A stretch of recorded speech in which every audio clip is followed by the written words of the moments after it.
Hi, my name is Rob and I help manage digital content for the Endangered Archives programme at the British Library. There are a variety of reasons why digital content can be difficult to preserve. One of the most obvious is that digital technologies become obsolete relatively quickly. Technological obsolescence is one consequence of the current speed of technological change, and it is showing no sign of slowing down. Since the late 1980s, options for digital storage have changed a lot. We have moved from the era of floppy disks through optical media like CDs and DVDs to SD cards and USB devices available nowadays, including memory sticks and external hard drives. These can hold absolutely massive amounts of digital content. If we also consider the use of third-party or cloud storage systems, another level of complexity is added when we think about the long-term accessibility of digital files.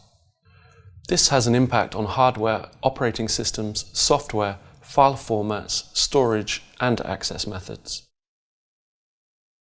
For example, Word documents saved on floppy disks in the 1980s are very difficult to access today, not only because our computers no longer have the correct readers, but the magnetic strips within the floppy disks themselves may have degraded.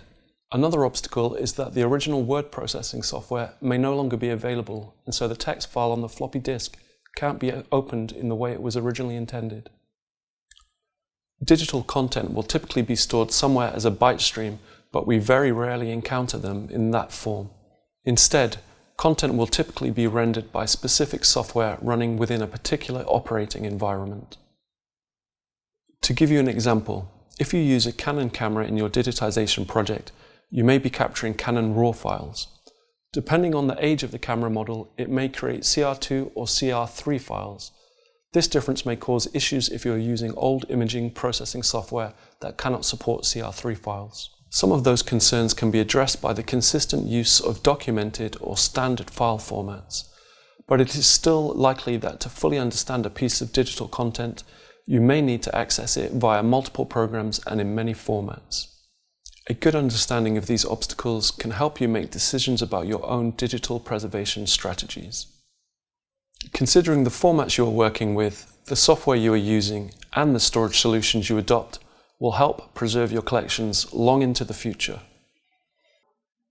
This tutorial is part of our online video series covering digitization, digital preservation, and conservation for the Endangered Archives programme. Please feel free to explore these resources at eap.bl.uk/training-videos.